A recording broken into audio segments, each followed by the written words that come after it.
It's time to reboot your credit card with Apple Card. Other credit cards often charge annual fees for access to perks you might not even use, or that can come with restrictions. Apple Card gives you valuable benefits without annual fees. In fact, there's not a single fee at all. Apply now in the Wallet app on iPhone and start using it right away. Subject to credit approval, variable APRs for Apple Card range from 15.24% to 26.24% based on credit worthiness. Rates as of January 1, 2023. Hey there, working listeners! Before we get started, I want to let you know about a story coming up a little later in the show. It's from our partners at Macy's. Since 2021, they've partnered with UNCF to provide scholarships to nearly 300 students at historically Black colleges and universities, because a mind is a terrible thing to waste and a wonderful thing to invest in. And all this month, you can support UNCF by rounding up your Macy's purchase in-store or donating online. Stick around to hear from Calvin, a Macy's Brighter Futures Scholar at Morehouse College.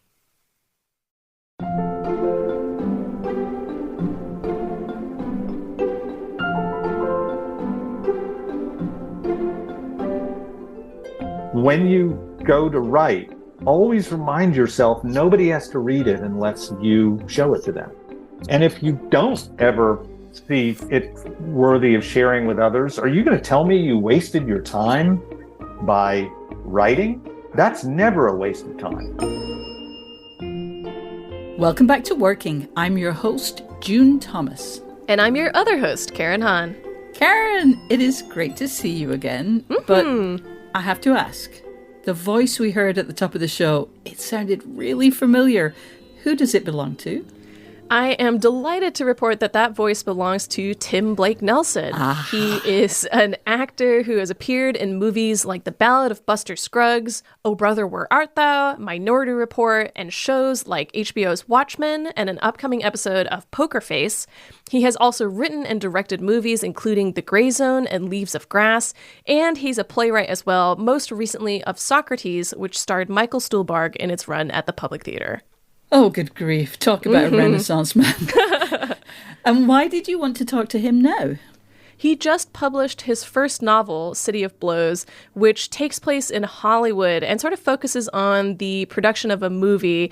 Some people want to get it made and some people really don't. And it's the intertwining lives of three characters and eventually four as they all kind of fight around this production.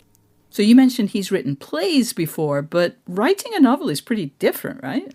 Yeah, very much so. So we definitely get into kind of the differences between mediums and also like how his practice in different fields like informs the writing of this novel and what's so special about writing in the first place, and a few different tips to kind of keep yourself on track and feeling good about your work. Yeah, well, if a guy like him who's so incredibly busy can write a novel, and I think a pretty chunky one, right? Yeah, it's a big boy. Okay, so I'm sure there's lots of good information there. And I believe you asked him some questions that are intended exclusively for Slate Plus members. What will they hear? So we talked about the process of designing the book cover, including Tim's initial idea for what it would look like, which he self-describes as lame, and his influences as he was working on the book. Oh, that sounds amazing. If you're a Slate Plus member, you'll get to hear that at the end of the show. If, for some unfathomable reason, you're not yet a member of Slate Plus, why don't you sign up today? You'll get extra segments on shows like the Culture Gabfest and The Waves, and a few shows like One Year and Big Mood Little Mood produce entire episodes just for Slate Plus members. You'll also be supporting our work here at Working. To learn more, go to slate.com/workingplus. All right, now let's listen to Karen's conversation with Tim Blake Nelson. After that, we'll be back to distill some lessons from his creative process.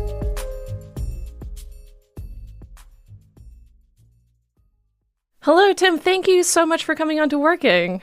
It's my pleasure. I appreciate your interest in the novel and I guess in me. Oh my God, of course. We're very excited to have you on the show. And I just finished reading the book, I would say, a week and a half ago. So I'm very excited to chat with you about it. So I'll start with something a little bit broad. There's, of course, the old adage, write what you know, but what inspired you to write a book about the entertainment industry?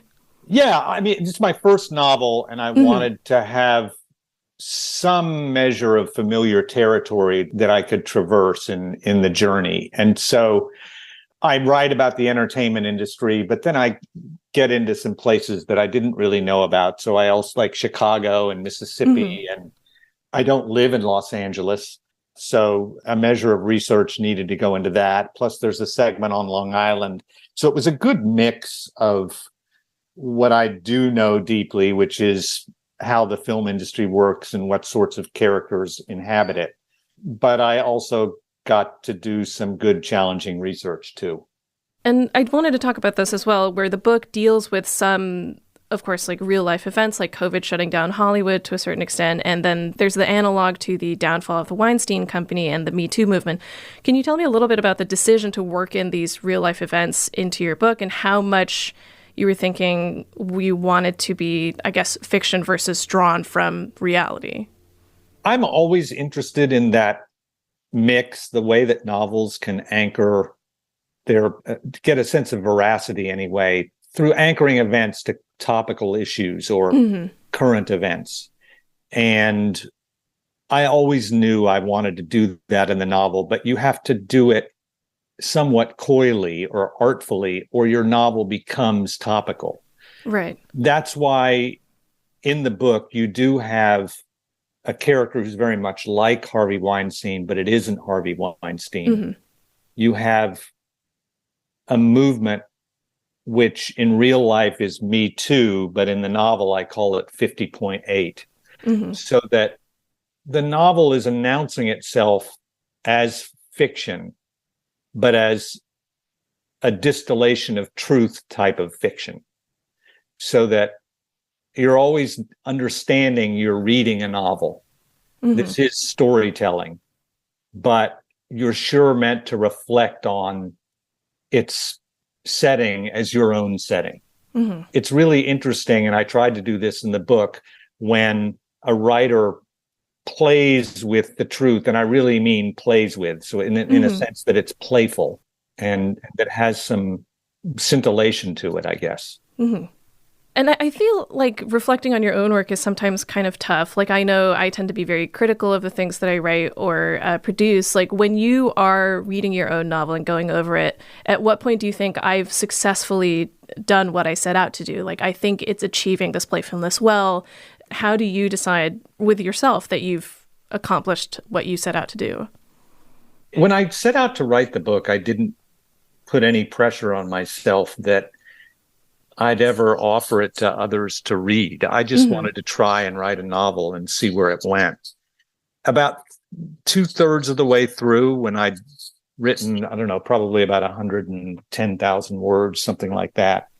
Once I got into the second part and the characters were headed toward one another in conflict, I felt like, all right, this is something that I'll probably end up showing people.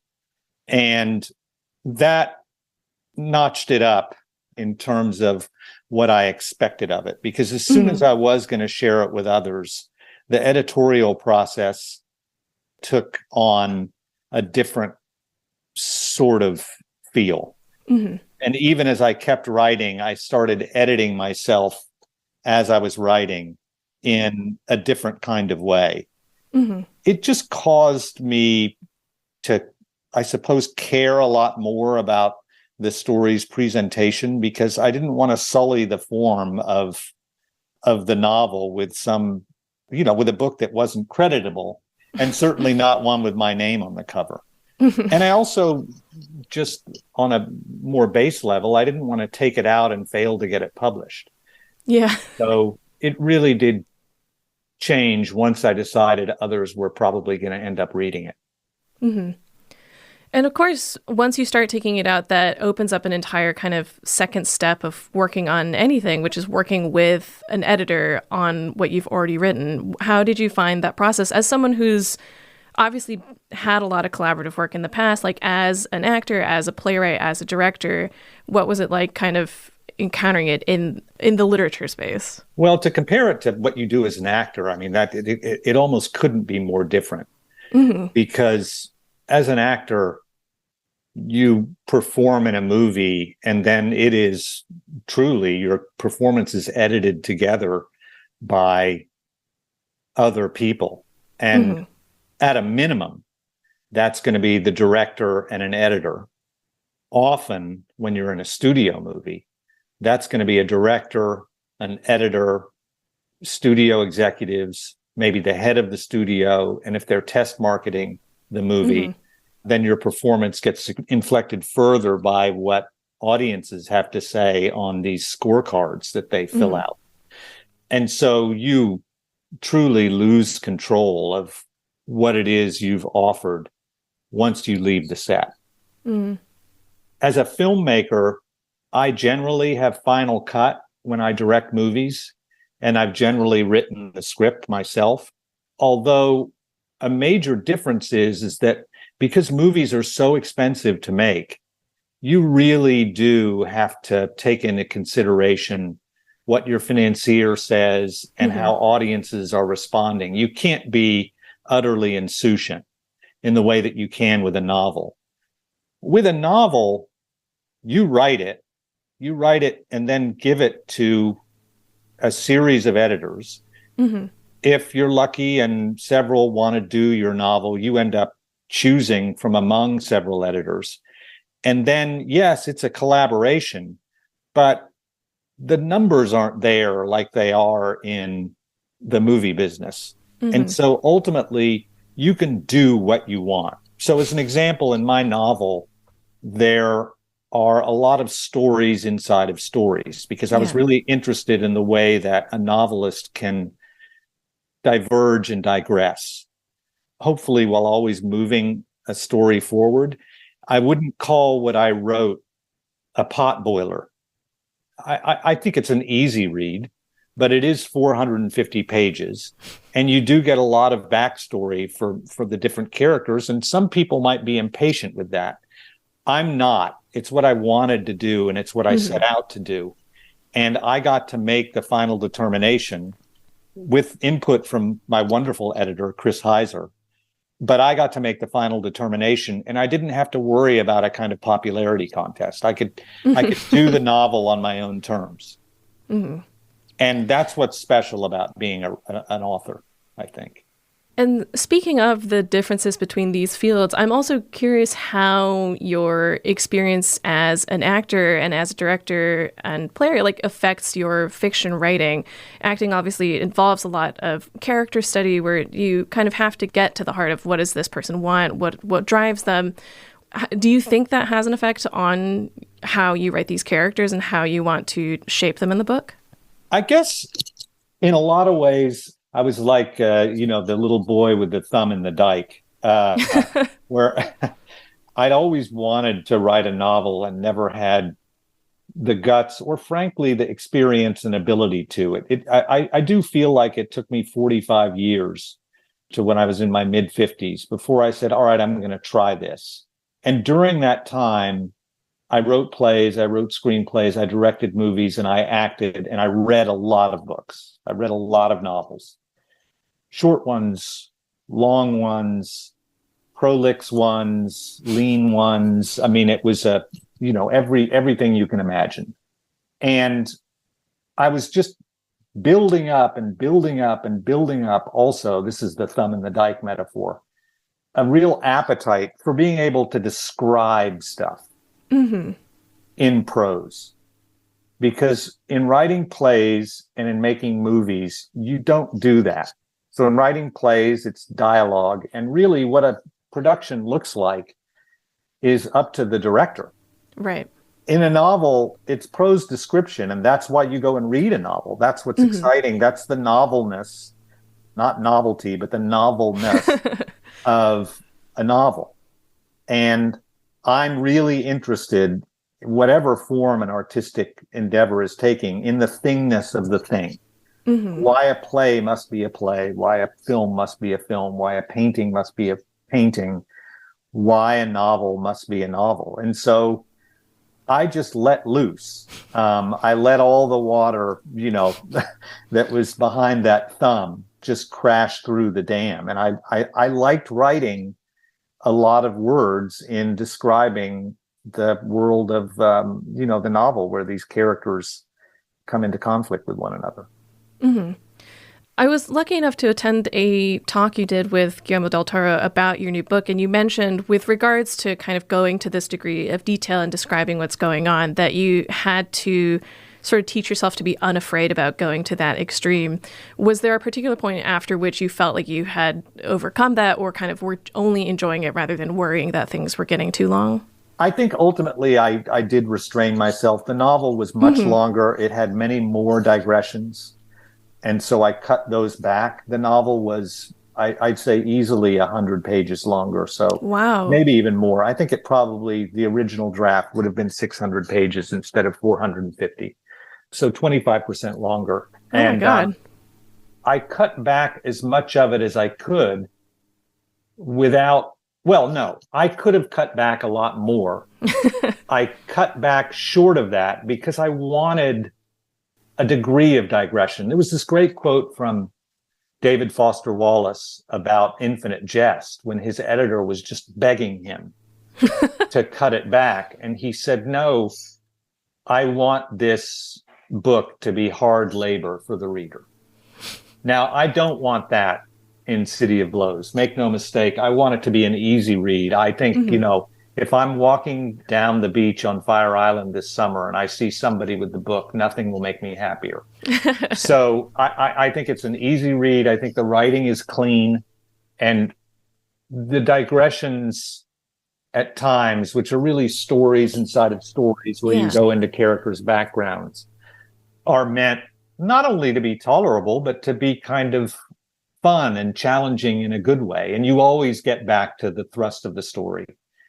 But I wanted some of that in there because it's a novel and I wanted it to be a novel. Yeah. I really loved reading all that interweaving. It is really impressive, like especially when you take a step back and see how many stories are kind of winding through this. And to that end, I wanted to ask about your, I guess, structuring process for this book. Like, are you much of an outliner? How did you go about intertwining these stories and kind of keeping track of where you are and making it all still cogent? I'm not an outliner on paper, but I've outlined it generally in my head. But I like for characters to surprise me. And in particular, the David Levitt character, whom most people will say, oh, well, that's Tim writing about himself. It's not. He's a fictional character who shares a lot of my background, particularly in terms of schooling. Right. But he is not I. And he surprised me when he did something in the book that I wouldn't do. And I like to leave room for that to happen. And so I don't want to over outline something, but I did in general know the whole story and also the way the novel would be structured stylistically. So you learn about some characters at seminal moments in their lives in part 1. Yeah. There's a conflict in part 2. It's resolved in part 3. I knew that was going to happen. And I knew the conflict was going to be over the making of one movie versus the making of another. Yeah. And who owns a director's time and how people fight over that and why. But I also was writing the novel in 2018, started writing in the, I think probably the early summer of 2018. And in 2019, I was out in Los Angeles in the middle of writing it, but doing press for this movie, Just Mercy, and also for Watchmen. And COVID was headed toward the West Coast, and there were wildfires everywhere. And I thought, okay, I've got to make room for all this. And suddenly the novel changed to being something about a specific moment that is now, because it was 2019, it's effectively 4 years ago. It's kind of a historical novel in a way, a very recent history, but it's anchored in 2019 and it's anchored by COVID. And it's anchored specifically by what was going on in Me Too and Black Lives Matter at that moment, and the wildfires. Mm-hmm. So forgive me if this is a misread, but you mentioned you started thinking about writing this, or started writing about this kind of right as these things were happening, or right before these things were happening. So in the initial, I guess, nugget of your idea, was it a little more suspended in time? Like, was there still a particular moment that you were thinking to set this book in? Had I not decided to set it when COVID was happening, yeah, it would have been set for 2023 or 2022. Mm-hmm. So it was meant to be a kind of, this is what's up right now. It wasn't meant to be historical. It was meant to be absolutely contemporary.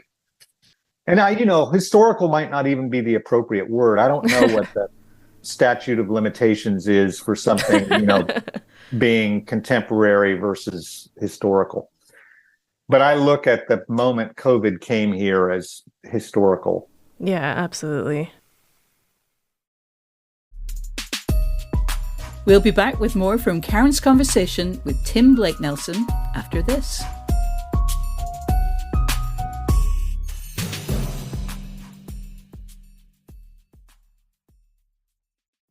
It's time to reboot your credit card with Apple Card. Other credit cards often charge annual fees for access to perks you might not even use, or that can come with restrictions. Apple Card gives you valuable benefits without annual fees. In fact, there's not a single fee at all. Apply now in the Wallet app on iPhone and start using it right away. Subject to credit approval, variable APRs for Apple Card range from 15.24% to 26.24% based on credit worthiness. Rates as of January 1, 2023. This episode of Working is brought to you by Progressive Insurance. Most of you listening right now are probably multitasking. Yep, while you're listening, you're probably also driving, cleaning, exercising, or maybe even grocery shopping.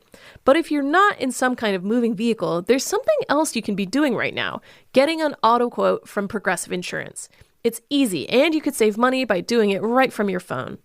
Drivers who save by switching to Progressive save nearly $700 on average, and auto customers qualify for an average of 7 discounts.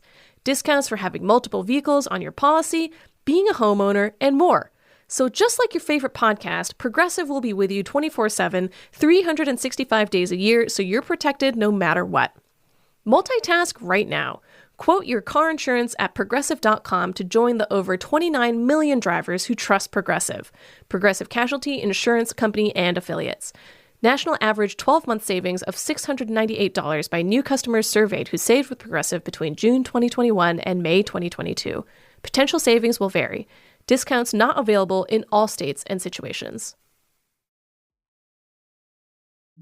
Hey listeners, I hope you've been enjoying Working Overtime, the bi-weekly bonus version of Working focused on listener questions, which you can catch every other Thursday. We love to give advice and we want to answer your questions, respond to your concerns, and generally share ideas on that show. Is there a creative problem you're having or a creative practice that's working very well for you right now? If so, drop us a line at working@slate.com or call us and leave a voicemail at 304-933-WORK. And if you're enjoying this episode, don't forget to subscribe to Working wherever you get your podcasts.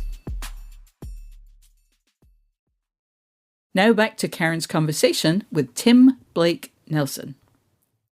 I wanted to ask about your writing process as well. Something that really struck me in what you said in the talk about your writing process was that you try to write every morning, but when you are in an acting job, you have to stop, and that it affects your work kind of on both ends. I was wondering if you could tell us a little bit more about that, like how you discovered that these things were weighing on each other.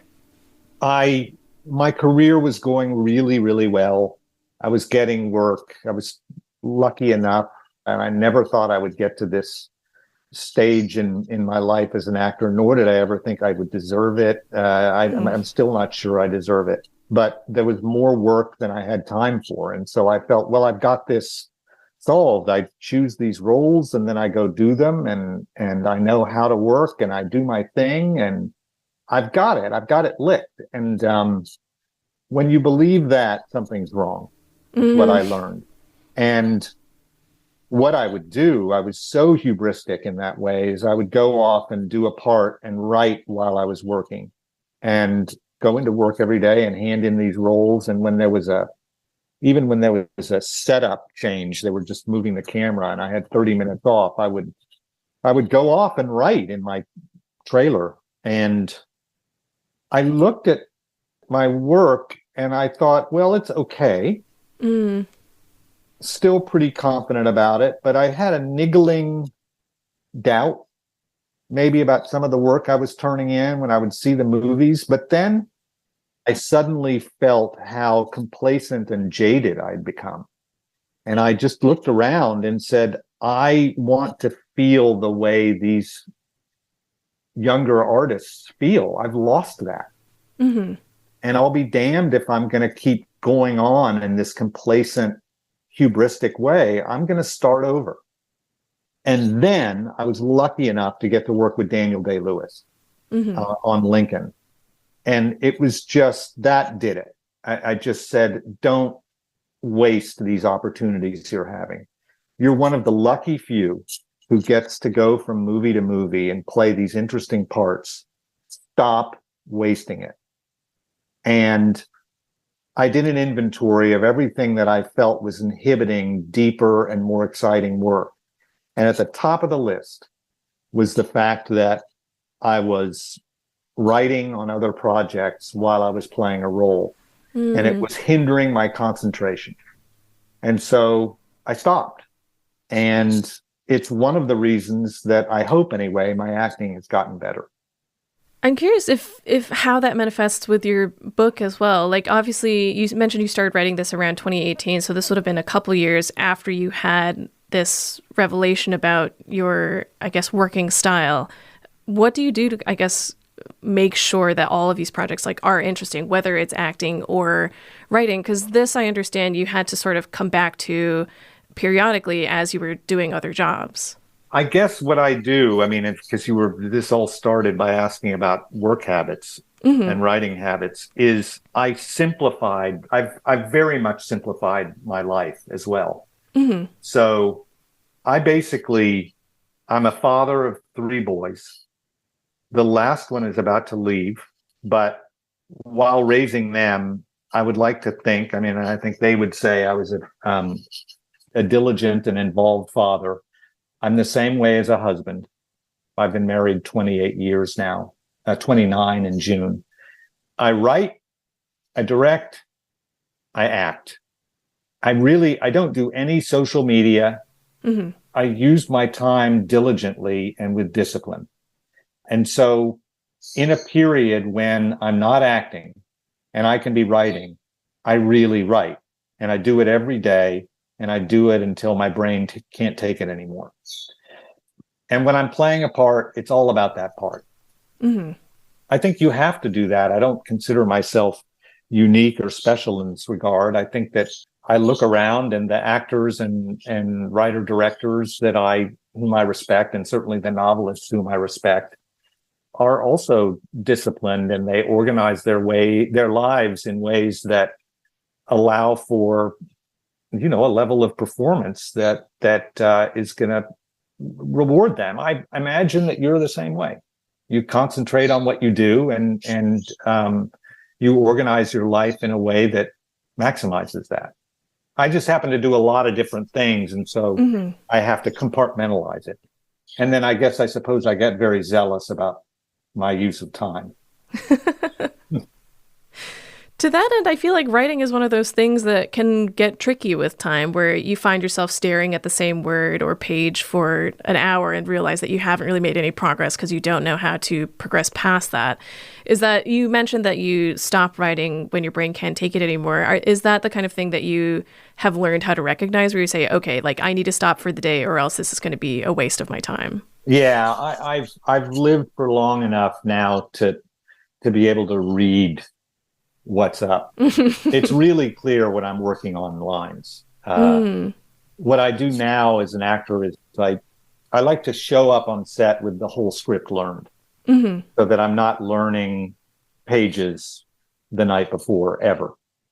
That takes a lot of prep usually about the 6 weeks to 2 months before, of just every day working on the text. And man, does my brain tell me when it's had enough in those days. And I can only do it for 2 or 3 hours. Mm-hmm. But that's great, because then I can write for another 4 or 5 hours that day and use a different aspect of my mind and tire that out, and then maybe go back to memorizing or play the guitar, or it's just I know how to hear myself in conversation with myself. Yeah, that's a valuable skill. I think still something I'm working on. So you mentioned that for this book, you started writing it without any expectation of ever showing it to anybody. I know that you're now working on your second novel. Are you approaching it the same way, or do you feel a little more pressure this time? I don't know. We'll see how the first one does. It seems to be selling well now. And so perhaps there'll be an appetite for someone to publish my next novel. But I don't want to take that for granted. So I might not even be able to put it out if my first one doesn't work.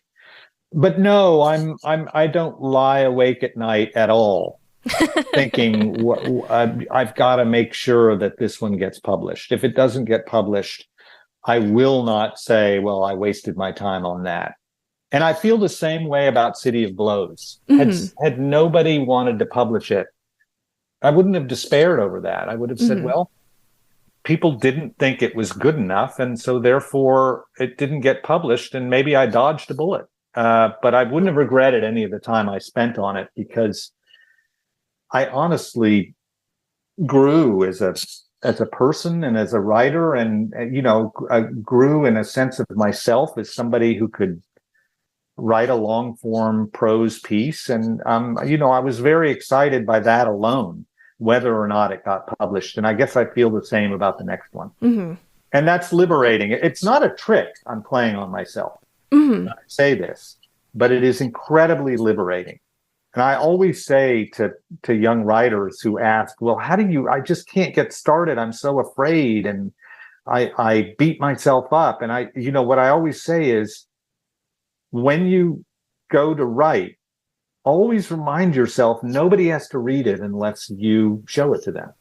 And if you take that mindset, then you can write anything, because it's private. It's just like having private thoughts. And this is not Orwellian. There aren't thought police. Your thoughts are your own, and thoughts are not illegal. And your writing can't be held against you if you don't show it to anyone. So just write and look at it and work on it until you consider it fit to share with others. And if you don't ever see it worthy of sharing with others, are you going to tell me you wasted your time by writing? I mean, that's never a waste of time. You've done something gorgeous by writing, even if you never show it to anyone. I've got 25 journals up in my, I write in a journal, and I've never even reread it. I've never shown it to anyone. I wouldn't trade any of my journal writing for anything. That's a great way to spend time. You grow when you do that. So yeah, I'm fine. We'll see. We'll see if the second one ever comes out. That's such a wonderful mindset. And I think a mindset that takes most of us a long time to sort of come to terms with, or at least speaking from personal experience, it took me a while to get to that point. Have you always felt that way about your writing, or was it something that you did feel a little, I guess, trepidation over as a younger man? I always have said, you don't have to show this to anyone. And that has been liberating. I've only recently decided, and I mean truly decided, if I never show this to anyone, I will not have wasted my time. Recently have I come to that conclusion. So I have a play that I've written now, a new play. And I got to do a workshop of it at Williamstown Theater Festival last summer, and I'm incredibly proud of it. I love it. I'm really excited about it. And I've got a wonderful director, Mark Wing Davey, who's going to direct the production. But we can't. I mean, it's it's a horrible time to try and get a play produced right now because there's a glut from COVID and theaters are really struggling. And my play it's only a 5-person play, but the set is complicated and probably will be somewhat expensive. And so I'm not even really, I took it out a little bit, but it quickly became obvious to me that it just wasn't a good time to bring it out. And so I've got this play sitting there that I really want up. And maybe it'll get produced in my lifetime. Maybe it won't. Who knows? But I'm sure glad I wrote it. And I learned a lot about myself and life. And it made me think about issues to try and, that the play grapples with. And coming to that level of comfort and ease with myself and the amount of time I put into stuff and kind of suppressing the resentments that used to inflict my thinking when I, was having trouble getting something produced. That has taken a long time. I'd say that only started in my 50s.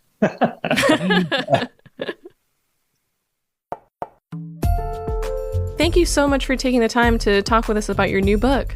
It was my pleasure. And again, thank you for your interest.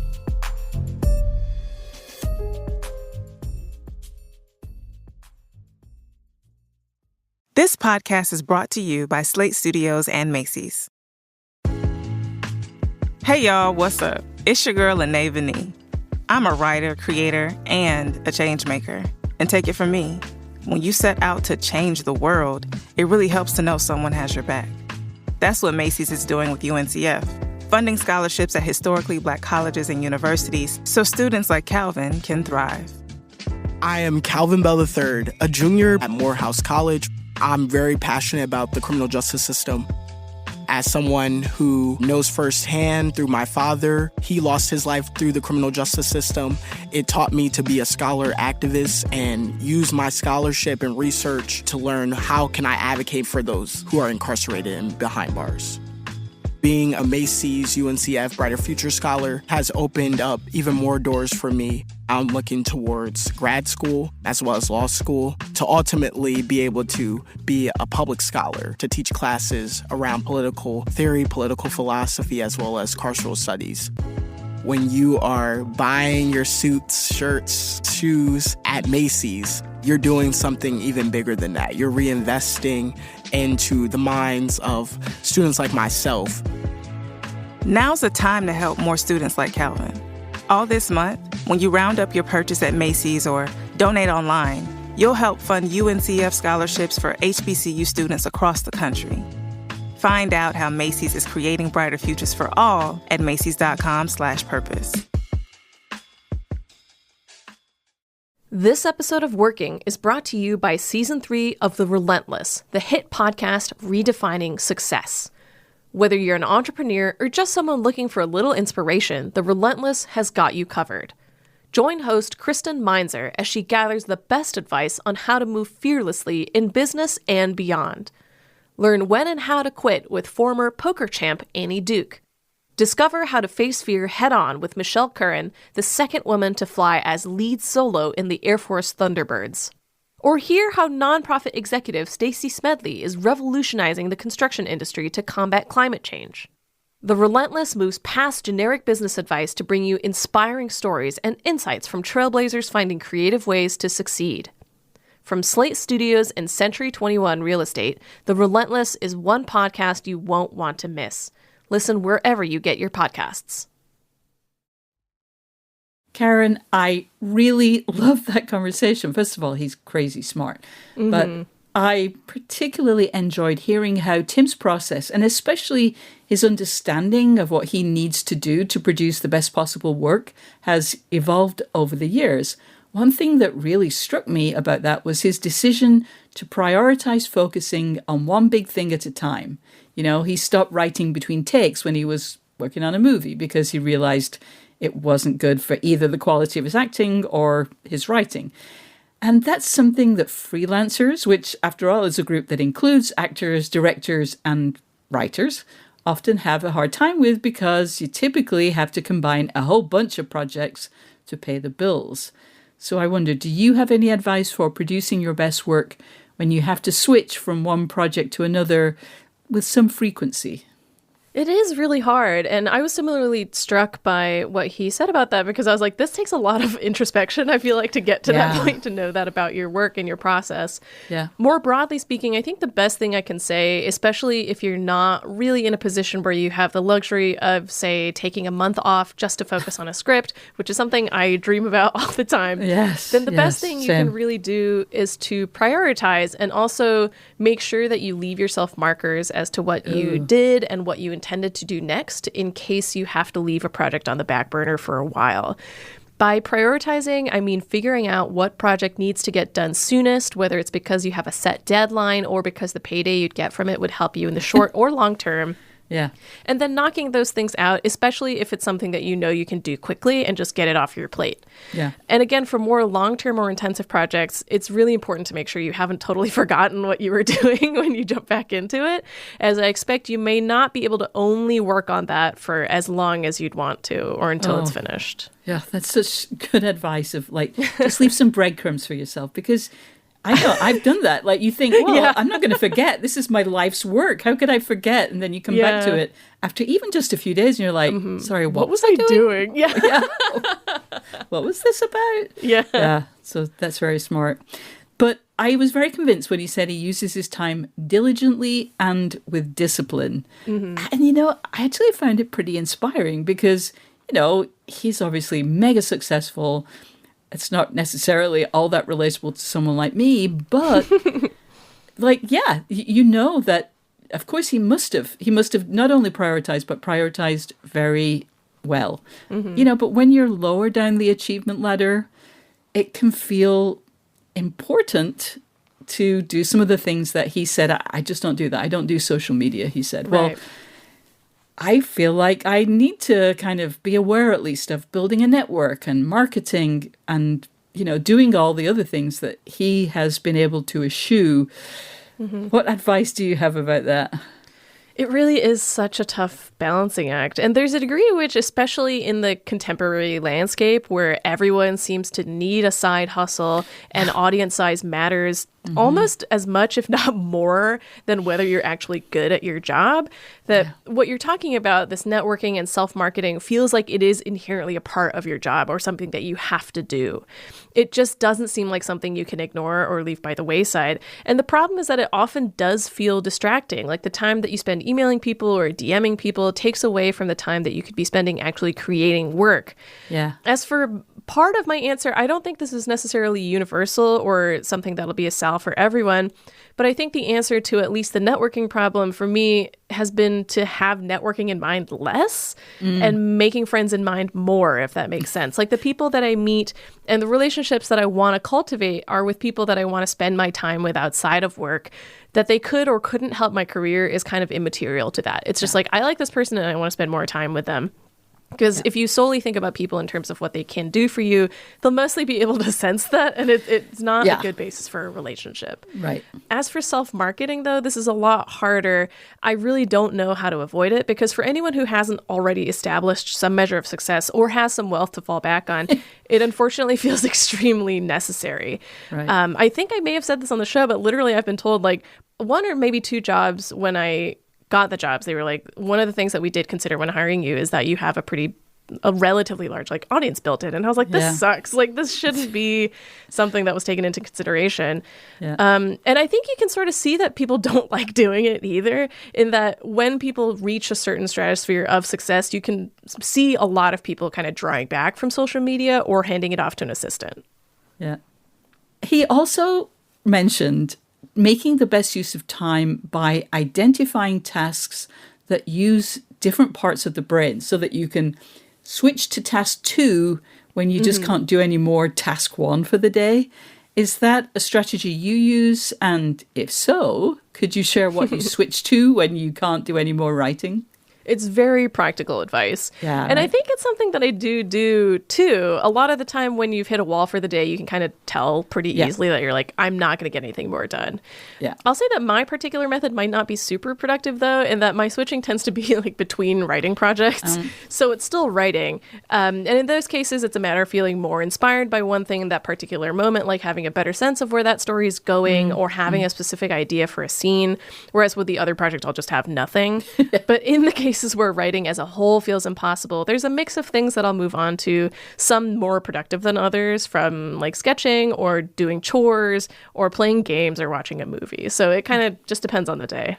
Yeah, and I think too that like I've learned this from our co-host Isaac, that you know, writing isn't only about, you know, working with your pen or sitting down at your keyboard. You know, I often will switch from writing to research, partly because I really, really like research, and I can get lost in it, so I have to kind of reel myself back. But that feels like it does, you know, engage a different part of your brain. So that I know what you're talking about. Actually, funnily enough, in the talk that I went to with Tim and Guillermo del Toro, one of the things that Guillermo said was, even if he's not like sitting at his desk and writing, he sort of considers everything that he's doing as part of that process. Yeah. Like, I think that we've talked about that too, where it's like just going out to like a museum or going out to see a movie can inform the work that you're doing. And it's helpful to think about things that way, I think. Absolutely. I have to admit that I was kind of moved by his really very well articulated position that writing is something you can do just for yourself, or maybe even for its own sake. Yeah, it doesn't have to be an income stream. It doesn't have to be a side hustle. It can be something you just do for like joy and self-discovery. You know, it made me think of how we often look at kids and like our minds are blown by the way that they can just invent and draw and tell stories without any of the, you know, agita we oldies bring to these projects. And I'm sure there's some explanation for that in brain science, but I also think that almost rampant creativity is possible because they're just making what comes into their head rather than thinking about, you know, saleability or trying to niche down or any of that. What do you think about that? I totally agree. And I think it also has a lot to do with an increasing fear of failure as you grow up. Like when you're young, I think the consequences of a quote bad idea tend to not occur to you at all. Whereas the older you get, the more you're told you should worry what other people think about you, and that showing someone quote bad will make them think less of you. Basically, if your thing won't get an A+, then what's the point? And the more you grow up, the more you get graded, you know, where it's like you go into school and then it's like, oh, like this writing sucks, you got an F on it, or like this writing was really good, you got an A+.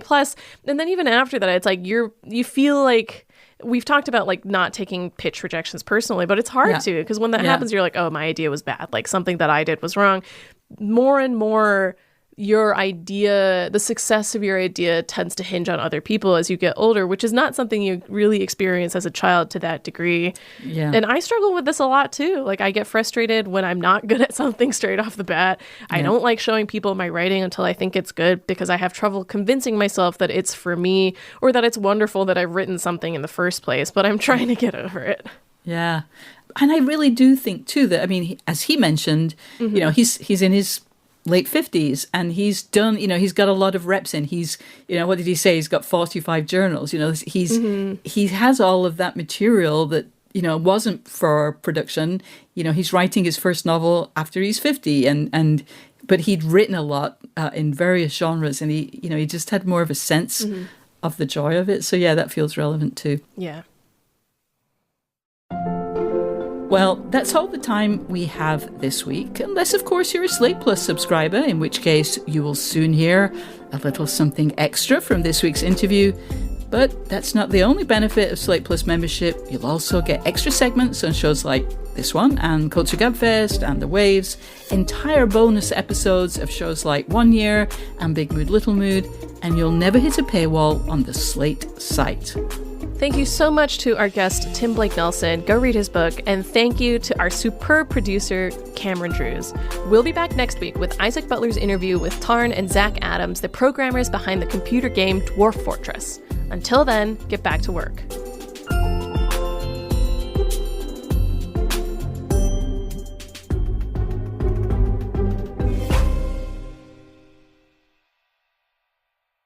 Join Macy's on their mission to tackle barriers to education. Since 2021, they've partnered with UNCF to provide scholarships to nearly 300 students at historically Black colleges and universities. Help Macy's and UNCF continue their impact by rounding up your purchase in-store or donating online this month to help fund scholarships for HBCU students. Learn more at macys.com/purpose. Hey everybody, it's Tim Heidecker. You know me, Tim and Eric, Bridesmaids, and Fantastic Four. I'd like to personally invite you to listen to Office Hours Live with me and my co-hosts, DJ Doug Pound. Hello. And Vic Berger. Howdy. Every week we bring you laughs, fun, games, and lots of other surprises. It's live. We take your Zoom calls. Music. We love having fun. Excuse me? Songs. Vic said something. Songs. Music. I like having fun. I like to laugh. I like to meet people who can make me laugh. Please subscribe now.